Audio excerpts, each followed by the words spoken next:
Hello my dear students, welcome back to my YouTube channel. मेरे YouTube channel पर आप लोग का बहुत बहुत स्वागत है। डियर स्टूडेंट, आज की क्लास में हम लोग बीए फिफ्थ सेमेस्टर के शिक्षा शास्त्र विषय का अध्ययन करेंगे और फिफ्थ सेमेस्टर में मैं अभी आप लोगों को पेपर वन का अध्ययन करा रहा हूँ। पिछली क्लास में हम लोगों ने पेपर वन के चौथे यूनिट का अध्ययन किया था और आपका ये जो चौथा यूनिट था ये बुद्धि से रिलेटेड था। आज की क्लास में हम लोग को पाँचवा यूनिट का अध्ययन करना है और आपका ये जो पाँचवा यूनिट है बुद्धि के मापन से रिलेटेड, यानी मेजरमेंट ऑफ इंटेलिजेंस से रिलेटेड है आपका ये यूनिट। इस यूनिट में हम लोग को पढ़ना है कि बुद्धि का मापन कैसे किया जाता है और बुद्धि के मापन के लिए कौन कौन से प्रिंसिपल जो है विकसित किए गए हैं और भारत में बुद्धि का मापन किस तरीके से कैसे कैसे किन विद्वानों के द्वारा किया गया। तो इन सारी चीज़ों को हम लोग को आज की क्लास में पढ़ना है। इसके बाद देखिए आप लोगों का 3 यूनिट और बचा रहेगा, छठवां, सातवां और आठवां। तो 3 यूनिट जब हम लोग पढ़ लेंगे तो आपका ये पेपर जो है सिलेबस के आधार पर कंप्लीट हो जाएगा। फिर से हम लोग आपके दूसरे पेपर का अध्ययन करेंगे और दूसरे पेपर में मैंने आप लोगों को अभी तक 3 यूनिट का अध्ययन कराया है और बाकी के 5 यूनिट बचे हो। तो आने वाले समय में आप लोगों की जो क्लासेस होंगी बहुत जल्द होंगी, जिसमें मैं आप लोग का प्रयास करूँगा कि आपके परीक्षा के पहले आपका सिलेबस पूर्ण करा दिया जाए। इसी के प्रयास में देखिए मैं आप लोगों की क्लासेस जो है जल्दी कराने का प्रयास कर रहा हूँ। कुछ क्लासेस जो है लंबी भी हो सकती हैं, तो इससे आप लोग को घबराना नहीं है। आप लोग को सारी क्लासेस को ध्यानपूर्वक देखना है और फिर उसको अच्छे तरीके से रिवाइज करके अपने उत्तर पुस्तिका में नोटबुक में नोट भी करते जाना है, जिससे आपको एग्जाम में किसी भी प्रकार के प्रश्न को सॉल्व करने में कोई प्रॉब्लम ना हो। तो चलिए आइए शुरू किया जाए आज की क्लास को और देखा जाए कि बुद्धि का मापन किस तरीके से किया जाता है। ठीक, तो चलिए देखते हैं। हाँ देखिए, आज हम लोग को क्या पढ़ना है, बीए फिफ्थ सेमेस्टर एजुकेशन यानी शिक्षा शास्त्र। और फिफ्थ सेमेस्टर में हम लोग को क्या पढ़ना है, यूनिट 5। ये जो आपका यूनिट 5 है ये किससे रिलेटेड है, बुद्धि के मापन से, यानी मेजरमेंट ऑफ इंटेलिजेंस इसका नाम। तो सबसे पहले हम लोग इसका परिचय देख लेते हैं कि बुद्धि का मापन का मतलब होता क्या है। तो देखिए, बुद्धि का मापन जो है मनोविज्ञान में व्यक्ति की मानसिक क्षमताओं, यानी मनोविज्ञान विषय में इसका मतलब ये होता है कि किसी भी व्यक्ति की मानसिक क्षमताओं को मापना, जैसे कि उसके सोचने, समझने, तर्क करने, निर्णय लेने, समस्याओं को हल करने इत्यादि को कैसे परखा जाए, वो परखने की जो प्रक्रिया ही है उसी को बुद्धि का मापन कहा जाता है। इसके लिए देखिए विभिन्न प्रकार के परीक्षण बनाए गए हैं, जिसमें मुख्यतः 4 प्रकार के परीक्षण होते हैं। एक परीक्षण देखिए होता है मौखिक और शाब्दिक परीक्षण, यानी वर्बल टेस्ट, यानी इसमें मौखिक रूप से पूछकर या लिखित रूप से उत्तर लेकर किसी के बारे में पता किया जाता है। दूसरा होता है अशाब्दिक परीक्षण, जिसको बोला जाता है नॉन वर्बल टेस्ट। तीसरा होता है देखिए व्यक्तिगत परीक्षण यानी इंडिविजुअल टेस्ट। और चौथा होता है समूह परीक्षण यानी ग्रुप टेस्ट। तो इन चारों आधारों पर किसी भी व्यक्ति का, किसी भी बालक का बुद्धि का मापन किया जाता है। अब देखिए हम लोग देखते हैं मौखिक और शाब्दिक परीक्षण के बारे में। तो देखिए इसका अर्थ क्या होता है कि इन परीक्षणों में ऐसे प्रश्न पूछे जाते हैं जिनका उत्तर व्यक्ति भाषा यानी मुख्यतः बोलकर या लिखकर देता है। यानी इसमें जो पूछे जाने वाले प्रश्न होते हैं या तो मुंह से बोलकर जवाब दिए जाएंगे या पर उत्तर लिखकर। इसलिए देखिए ये परीक्षण केवल उन व्यक्तियों के लिए उपयुक्त हैं जो भाषा को अच्छी तरह से समझते हैं। यानी ये परीक्षण उन्हीं व्यक्तियों के लिए उपयुक्त है जो किसी भी भाषा को अच्छी तरीके से समझ पाते हैं। इस प्रकार के परीक्षण के देखिए विशेषताएं क्या होती हैं। ये देखिए जो प्रश्न परीक्षण होते हैं, भाषा आधारित प्रश्न इसमें शामिल होते हैं। ये पढ़े लिखे व्यक्तियों के लिए उपयुक्त होता है, मौखिक उत्तर इसमें देना होता है और यह सांस्कृतिक प्रभाव इस पर अधिक होता है। ठीक, इसके देखिए कुछ उदाहरण हैं, जिसमें बीने साइमन का जो बुद्धि मापन परीक्षण है ये आता है। इसके अलावा देखिए स्टैनफोर्ड बीने परीक्षण जो है वो भी इसी के अंतर्गत आता है। वेक्सलर इंटेलिजेंस स्केल जो है ये भी इसी के अंतर्गत आता है। वर्ड एनालॉजी, अंक गणितीय तर्क इत्यादि जो टेस्ट हैं वो भी इसी के अंतर्गत आते हैं। देखिए जैसे इसका उदाहरण एक देख लेते हैं कि अगर मान लीजिए किसी से प्रश्न पूछा गया कि अगर कुछ आम केले हैं और कुछ केले सेब हैं तो क्या कुछ आम सेब हैं, तो उत्तर क्या आएगा, आवश्यक नहीं है। तो इस तरीके के जो प्रश्न जब किसी से पूछे जाएंगे मौखिक रूप से तो उसका उत्तर मौखिक लिया जा सकता है या लिखित लिया जा सकता है, लेकिन लिया जाएगा कैसे, शाब्दिक रूप में।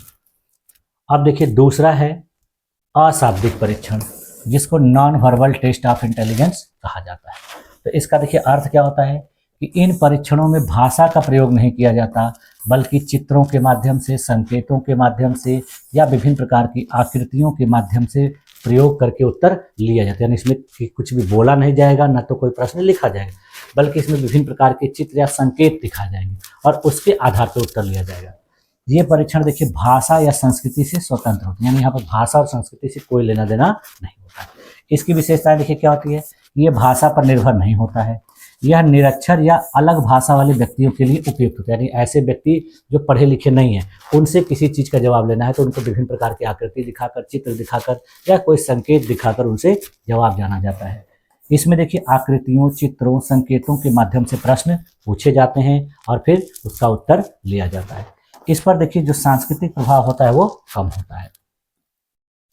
इसके देखिए उदाहरण, रेवन की प्रगतिशील मैट्रिक्स जो है इस प्रकार के परीक्षण का उदाहरण है। बिनेट कामत बुद्धि मापन पैमाना इस प्रकार के परीक्षण का उदाहरण है। ड्रॉ ए मैन टेस्ट जो है ये भी इसी प्रकार के परीक्षण का उदाहरण है। और कोर्स ब्लॉक डिजाइन टेस्ट जो है वो भी इसी प्रकार के परीक्षण का उदाहरण। यानी इस प्रकार के जो टेस्ट हैं वो जो है नॉन वर्बल इंटेलिजेंस टेस्ट के लिए उपयोग किए जाते हैं। इसका उदाहरण देखिए, जैसे कि 4 आकृतियां दी गई हैं, 5वीं आकृति चुनिए जो श्रेणी को पूरा करे। यानी 4 आकृतियां बना के दे दी जाएंगी और उन आकृतियों में से इस तरीके से बनाया जाएगा और कहा जाएगा कि आप ऐसी आकृति को चुनिए जो इस टेस्ट को पूरा करे। तो इस तरीके से आकृतियां दी रहेंगी और यहाँ पर क्वेश्चन मार्क दिया रहेगा। तो किसी व्यक्ति को कहा जाएगा कि आगे वाली कौन सी आकृति होगी, तो वो देखकर इसको बताएगा। अगला देखिए आपका है टॉपिक व्यक्तिगत परीक्षण। यानी तीसरा जो टेस्ट होता है individual test of intelligence. Individual का मतलब होता है कि प्रत्येक व्यक्ति से अलग अलग एक लोगों का। देखिए इन परीक्षणों में एक समय में एक ही व्यक्ति का परीक्षण किया जाता है, यानी एक बार में केवल एक व्यक्ति का। परीक्षक और परीक्षार्थी के बीच सीधा संपर्क होता है, यानी जो परीक्षा लेने वाला होता है और जो परीक्षा देने वाला, दोनों आमने सामने होते हैं और उनके बीच में सवाल जवाब किए जाते हैं। इसकी विशेषताएं देखिए क्या होती है, यह व्यक्तिगत रूप से संचालित होता है। दूसरी विशेषता क्या होती है, यह सटीक और विस्तृत जानकारी इससे मिलती है। तीसरा क्या है, इसमें समय अधिक लगता है। और चौथा क्या है कि प्रशिक्षित परीक्षक की आवश्यकता होती है, यानी इसमें जो परीक्षक होना चाहिए वो प्रशिक्षित होना चाहिए, ट्रेंड होना चाहिए। इसका उदाहरण देखिए क्या है, स्टैनफोर्ड बिने का जो बुद्धि परीक्षण है, वेक्सलर इंटेलिजेंस स्केल है, बिनेट कामत बुद्धि परीक्षण है। ये सब क्या है कि जो व्यक्तिगत बुद्धि परीक्षण के उदाहरण है। इसका लाभ देखिए क्या होता है कि व्यक्ति की व्यक्तिगत विशेषताएं, भावनात्मक अवस्था और व्यवहार को भी देखा जा सकता है इसके माध्यम से। अब देखिए जो चौथा टेस्ट है वो समूह परीक्षण है, जिसको ग्रुप टेस्ट ऑफ इंटेलिजेंस के नाम से जाना जाता है। इन परीक्षणों में देखिए एक साथ कई व्यक्तियों का परीक्षण किया जाता है। ग्रुप टेस्ट के मतलब ही हो गया कि समूह में कई लोगों का परीक्षण किया जाएगा और यह मुख्यतः देखिए लिखित हो सकते हैं या बहुविकल्पी प्रश्न के रूप में हो सकते हैं। इनकी विशेषताएं देखिए क्या होती है कि एक साथ बड़ी संख्या में परीक्षार्थियों पर लागू। आप लोग देखते हैं तो विभिन्न प्रकार के जो कॉम्पिटिटिव एग्जाम होते हैं या आप लोगों की जो यूनिवर्सिटी का सेमेस्टर एग्जाम होता है, इसमें देखिए क्या होता है कि एक ही प्रश्न पत्र से पूरे यूनिवर्सिटी की सभी स्टूडेंट की परीक्षा ली जाती है। इस प्रकार का टेस्ट हो गया ग्रुप टेस्ट। इसमें देखिए समय और खर्च दोनों की बचत होती है, यानी एक ही प्रकार का पेपर हर कॉलेज को लिए एक होता है, तो उसमें क्या हो जाता है कि एक ही खर्च में सबके लिए एक ही पेपर काम आ जाता है, तो समय भी बचता है और पैसा भी बचता है। परीक्षक का व्यक्तिगत संपर्क नहीं होता, यानी इसमें परीक्षक जो होता है, अब देखिए आप लोगों की ही कॉपी जो व्यक्ति चेक करता है, जो टीचर चेक करता है, आपसे उससे कोई मतलब नहीं है, आप उसको जानते पहचानते तक भी नहीं है। तो इसमें क्या होता है कि परीक्षक का आमना सामना नहीं होता है। सामान्य सर्वेक्षण, प्रतियोगी परीक्षाओं, सैन्य भर्ती आदि में इस प्रकार के टेस्ट का उपयोग किया जाता है। अभी मैंने आप लोगों को बता ही दिया कि विभिन्न प्रकार के जो सर्वेक्षण कराए जाते हैं, विभिन्न प्रकार की प्रतियोगी परीक्षाएं की जाती हैं या सैनिकों या पुलिस की भर्ती की जाती है, तो उनमें इस प्रकार का टेस्ट कराया जाता है। जैसे उदाहरण के लिए देखिए, आर्मी अल्फा टेस्ट मौखिक, आर्मी बीटा टेस्ट अशाब्दिक, Otis group intelligence test, Terman group test of mental ability. इस प्रकार के जो टेस्ट बनाए गए हैं वो ये इसी प्रकार के यानी ग्रुप टेस्ट के लिए बनाए गए। इसका उपयोग देखिए कहाँ पर होता है, सेना, विश्वविद्यालय प्रवेश परीक्षा, चयन आयोग आदि में समूह बुद्धि परीक्षण का उपयोग किया जाता है। इस प्रकार के परीक्षण के आधार पर चयन परीक्षा की जाती है। अब देखिए इनका सारांश देख लेते हैं, समरी टेबल चारों परीक्षणों का। तो मौखिक परीक्षण में देखिए भाषा का प्रयोग होता है, परीक्षार्थियों की संख्या एक या अधिक हो सकती है। इसका उदाहरण देखिए क्या है, स्टैनफोर्ड बिने और वेक्सलर वर्बल। अशाब्दिक परीक्षण में देखिए भाषा का प्रयोग नहीं होता है। परीक्षार्थियों की संख्या एक या अधिक हो सकती है। इसका उदाहरण देखिए रेवन की मैट्रिक्स और कोर्स की ब्लॉक डिजाइन। व्यक्तिगत परीक्षण में देखिए भाषा हो या न हो, दोनों हो सकता है, हो भी सकता है, नहीं भी हो सकता है। यहाँ पर जो परीक्षार्थियों की संख्या होती है केवल एक होता है। इसका उदाहरण देखिए बीनेट का मत और वेक्सलर टेस्ट है। समूह परीक्षण देखिए यह मौखिक भी हो सकता है, अशाब्दिक भी होता है। इसमें जो परीक्षार्थी की संख्या होती है एक से अधिक होती है। इसका उदाहरण देखिए आर्मी अल्फा बीटा टेस्ट या ओटिस टेस्ट। तो इस तरीके से इनके बीच का ये हम लोग के सारांश है। अब देखिए भारत में बुद्धि परीक्षणों का इतिहास, ये भी आपके सिलेबस में दिया गया है कि भारत में बुद्धि परीक्षण का हिस्ट्री क्या है। तो देखिए भारत में बुद्धि परीक्षणों का जो निर्माण है सन 1992 में C.H. राइस के द्वारा बीने परीक्षण के भारतीय अनुकूल से प्रारंभ हो गया था। यानी जो बीने राइस का परीक्षण था उसी के, यानी C.H. राइस के द्वारा, तो उसी से ये किया गया था। सन 1917 में देखिए मुनरो ने प्रारंभिक वर्गीकरण परीक्षण का निर्माण किया। उसके बाद फिर 1933 ईस्वी में A.L.S. झा ने रिचर्डसन सिंप्लेक्स मेंटल टेस्ट का हिंदीकरण किया। इसके उपरांत कई बुद्धि परीक्षण तैयार किए गए। इनमें से जो निम्नलिखित परीक्षण विशेष माने गए हैं और वो कौन कौन से हैं, जैसे देखिए 1942 ईस्वी में डॉक्टर सोहन लाल द्वारा निर्मित बुद्धि परीक्षण। दूसरा देखिए 1954 ईस्वी में इलाहाबाद मनोविज्ञान शाला में निर्मित शाब्दिक समूह बुद्धि परीक्षण। फिर 1955 में डॉक्टर C.M. भाटिया द्वारा निष्पादन बुद्धि परीक्षण माला। 1956 में इलाहाबाद मनोविज्ञान शाला में 3 परीक्षण जो है वो भी थे। इसमें देखिए पहला था बीने साइमन परीक्षण, दूसरा था रेवन प्रोग्रेसिव मैट्रिसेस, तीसरा था पिजन का अशाब्दिक परीक्षण। उसके बाद फिर देखिए 1959 ईस्वी में मनोविज्ञान शाला इलाहाबाद में निर्मित कोहकृत ब्लॉक डिजाइन परीक्षण। 1961 ईस्वी में श्री प्रयाग मेहता का सामूहिक बुद्धि परीक्षण। फिर देखिए 1963 ईस्वी में डॉक्टर जलोटा के द्वारा निर्मित साधारण मानसिक योग्यता परीक्षण। उसके बाद फिर देखिए 1969 ईस्वी में मालिन्स के द्वारा निर्मित भारतीय बच्चों के लिए वैसलर बुद्धि मापनी। 1870 में डॉक्टर R.K. टंडन के द्वारा निर्मित बच्चों के लिए समूह मानसिक योग्यता परीक्षण। फिर उसके बाद देखिए 1971 ईस्वी में डॉक्टर P.N. मेहरोत्रा के द्वारा निर्मित मिश्रित समूह बुद्धि परीक्षण। फिर उसके बाद देखिए डॉक्टर K.R. चौधरी एवं R.K. ओझा के द्वारा निर्मित शाब्दिक बुद्धि परीक्षण। इस तरीके से विभिन्न प्रकार के बुद्धि परीक्षणों का इतिहास अपने देश में रहा। अब देखिए बुद्धि लब्धि की अवधारणा क्या है, इंटेलिजेंस कोसेंट क्या होता है, जिसको IQ के नाम से हम लोग जानते हैं। तो बुद्धि लब्धि की अवधारणा को भी देख लिया जाए।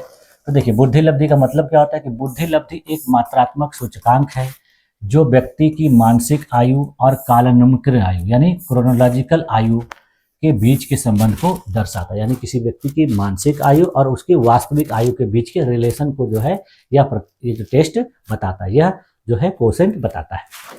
यह देखिए व्यक्ति की सामान्य बुद्धि का एक मापन है। इसका देखिए सूत्र है, इस सूत्र के आधार पर किसी भी व्यक्ति का बुद्धि लब्धि मापा जाता है। देखिए बुद्धि लब्धि यानी IQ का सूत्र। तो देखिए IQ की गणना सबसे पहले किसने किया था, विलियम स्टर्न ने। कब किया था, 1912 ईस्वी में।